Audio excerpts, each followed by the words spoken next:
You think you are ready. You've spent thousands of dollars and hundreds of hours building this pantry. But right now, hidden in plain sight on those shelves, there's a silent saboteur working against you. If you don't find it today, your insurance policy might be worth absolutely nothing when you actually need it. Let's talk about the dangers you are missing. Hey guys, it's Jara with Wicked Prepared. Today, we need to have a serious conversation. Many of us, myself included, have poured countless hours and a ton of effort and resources into building our prepper pantries. We've stocked the shelves, we've rotated goods, and we felt a growing sense of security. And that's fantastic. But what if I told you that lurking within those carefully organized shelves could be hidden dangers, silent saboteurs that are slowly but surely undermining all your hard work? Dangers that could lead to spoilage, contamination, or even nutritional deficiencies that wouldn't be apparent until the moment you need your supplies the most. It's a tough truth to face, but even the most diligent preppers can make mistakes. Today, we're going to expose 7 common, often overlooked dangers in your prepper pantry, and more importantly, give you actionable steps to fix them right now. This isn't about judgment. It's about assuring that your preparedness efforts really pay off when it counts. So let's pull back the curtain and make sure that your pantry is a source of safety, not a hidden hazard. Let's dive in. The first hidden danger is often right in front of our eyes: improper storage containers. We often just grab whatever's convenient, trying to get things stored away. Plastic bins, cardboard boxes, even the original packaging from the grocery store. But not all containers are created equal, especially for long-term food storage.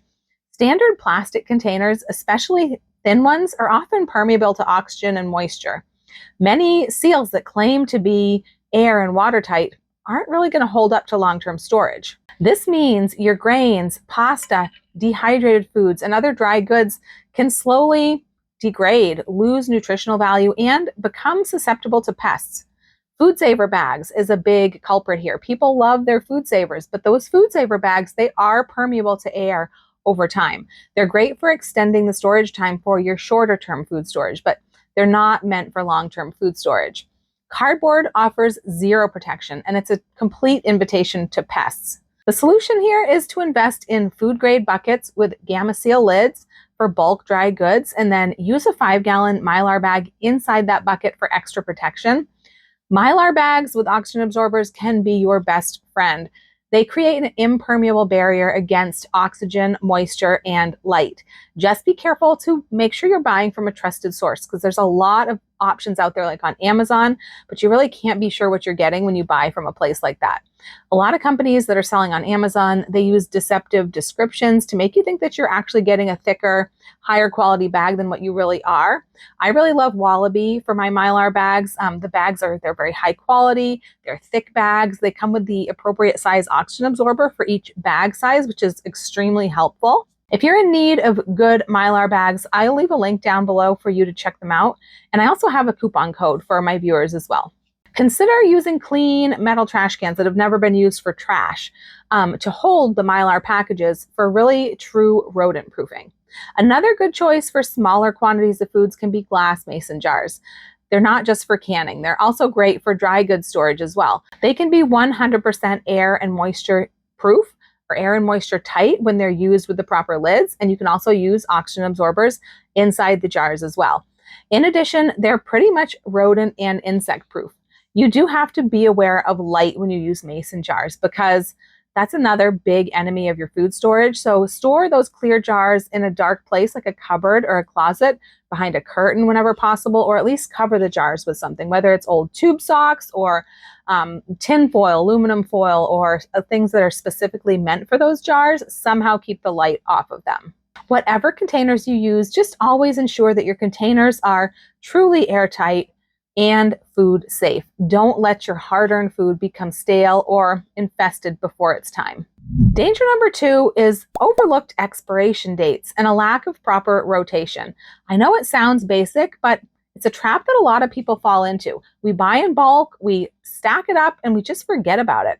Then when we finally really need it, we find just a treasure trove of expired goods.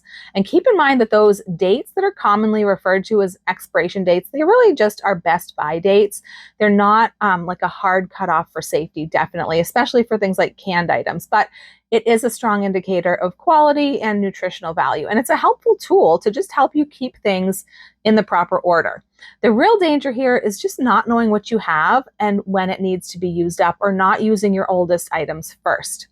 Implement a strict first in, first out system. When new items come in, move the older items to the front, put those new items in the back.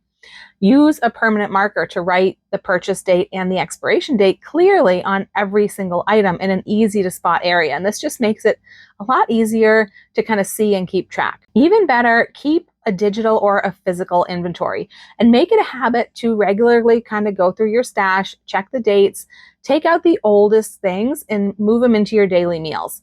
I actually have fun going through my shelves and taking note of what needs to be used up and kind of dreaming up what kind of meals I'm going to use them in. Don't let those valuable preps become waste. A really great tool to help with this is a first in, first out can rotation shelf for your canned goods. And this makes it very, very easy.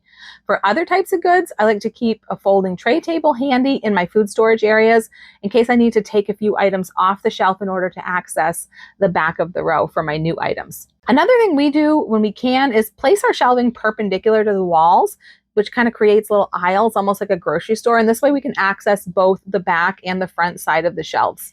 This next one sends shivers down every prepper's spine: pest infestation. We're talking about rodents, insects, and other microscopic invaders that can decimate your food supply, and they can also introduce pathogens. Pests are attracted to food, and if your pantry isn't sealed tight, they're going to smell it and they're going to find a way in. The danger isn't just consumption, that they'll eat the food, it's also contamination. Rodents can spread disease through their droppings and their urine, and insects can lay eggs and turn your food into a breeding ground. The fix?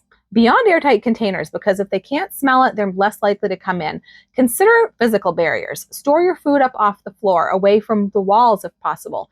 Use food-grade diatomaceous earth around the perimeter of your pantry and on the floors, the cracks, everything. Other things that can help repel pests like this include bay leaves and cinnamon. Regularly inspect your pantry and your food storage areas for signs of activity, droppings, chewed packaging, or little tiny holes. And remember, cleanliness is your first line of defense. A clean pantry is less attractive for pests. One thing that we do when it comes to mice is we set traps before there's a problem and check on them daily. So if mice do make their way in, we're going to know immediately rather than finding out after they've already had some time to wreak havoc and multiply. Danger number 4 is a silent one. It's nutritional imbalance. Many prepper pantries are really heavy on carbohydrates and they're light on essential vitamins and minerals and protein diversity. In a long-term crisis, this can lead to some serious health issues. While beans and rice do provide calories and protein, they don't offer a complete nutritional profile.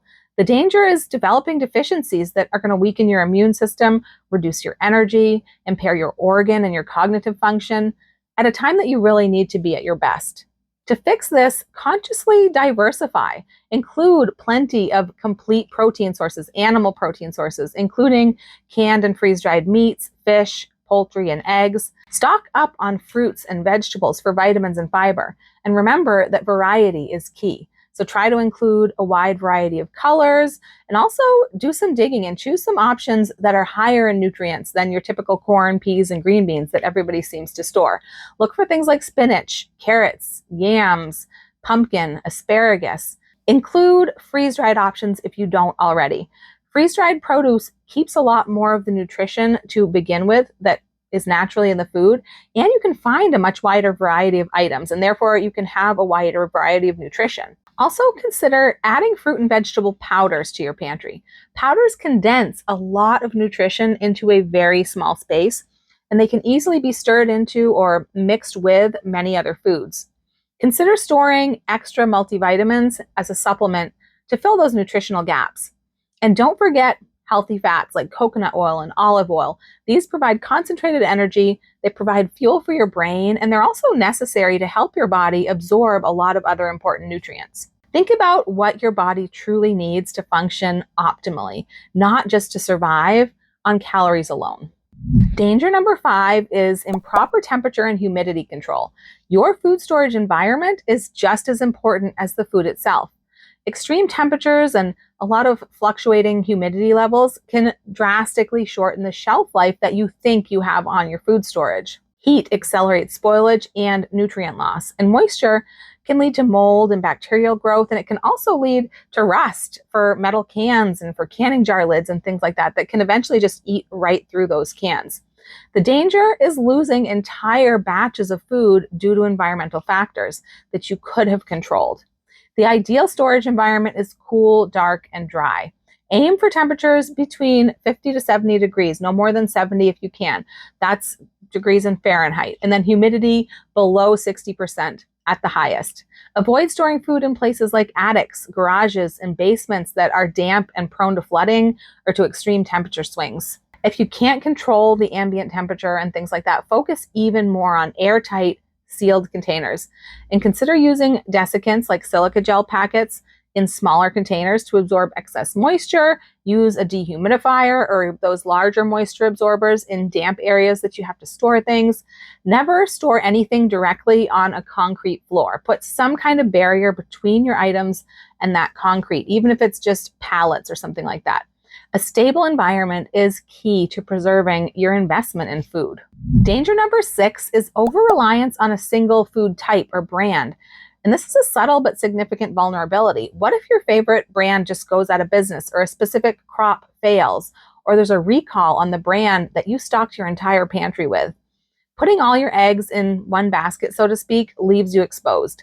The danger is a sudden, unexpected loss of a significant portion of your food supply due to external factors that you once again can't control. The fix here is simple. Diversify your brands, diversify your food types. If you love canned chicken, that's great, but also stock canned tuna and salmon and freeze-dried beef. If your pantry relies heavily on wheat-based products, also start stocking up on oats, rice, and corn. This redundancy builds resilience. It's about having backup plans for your backup plans. And finally, danger number 7, and this is a big one, is neglecting water purification and water storage. Many preppers focus heavily on food, but water is even more critical for immediate survival. The danger here is obvious: dehydration, waterborne illnesses, and a rapid decline in health.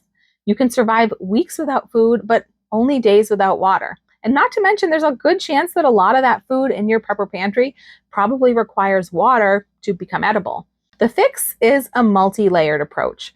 Store ample amounts of potable water in food-grade containers and rotate them regularly. Give some serious thought to the containers that you use. Grocery store containers are not meant for storage beyond a year or so, and they're going to begin to allow leakage and evaporation that you can't even see sometimes. So if you use these kind of containers, you must rotate them a lot more quickly and keep something under them so that they don't end up damaging the floor where you're keeping them. Consider investing in containers that are actually designed for longer term storage. And if you're filling them yourself, use a water treatment to make it last longer. That gives you a little bit more breathing room, a little bit more wiggle room with your rotation. We actually started adding cases of water that are designed specifically for long-term storage into our water plan in order to alleviate it just a little bit more. By buying just a case or two on a monthly subscription, sometimes adding a little bit more if it goes on sale or something, we've pretty quickly built up a really good supply without even having to think about it too much. In addition to your stored water, also make sure that you have multiple methods for purification. This means things like a high-quality water filter, purification tablets, and also knowing how to boil your water effectively. Don't just buy these things and stockpile these things. Practice using them. Know your local water sources and how to make them safe to drink. Also, be sure that you have plenty of appropriate vessels for transporting the water as well. It's important not to rely on just one or the other when it comes to water storage or water purification. It's a very common mistake people make as well. People neglect to store enough water because they have a water filter, or they don't buy a filter because they've got some water stored. There are many, many reasons why it could possibly not be safe or not feasible to go out and gather water to purify for a certain period of time during a disaster. So stored water is necessary. But by the same token, none of us really has the space to store enough water for an extended disaster. At some point, it is going to run out, and there's going to be no other choice but to go find and purify some more. So that part is equally as important. Water is life. Prioritize it. So there you have it. 7 hidden dangers that could be lurking in your prepper pantry and practical ways to address them. Remember, preparedness is an ongoing process of learning, adapting, and refining. It's about being proactive, not reactive. Take the time to audit your own pantry. Are you making any of these mistakes? It's okay if you are. The important thing is to identify them and take steps to improve. What other hidden dangers have you discovered in your prepping journey? Share your insight and tips in the comments below. Your experience could actually help someone else to avoid a critical mistake. If you found this video valuable, please give it a thumbs up. Take a minute to make sure you're still subscribed to the channel so that you don't miss more essential info. And hit that notification bell so you don't miss our next deep dive. If you made it all the way to the end of the video, leave me a warning sign emoji down in the comments. And check out this video right here next for even more info that you need right now. I'm Jera with Wicked Prepared. Survive today, thrive tomorrow. We'll see you next time.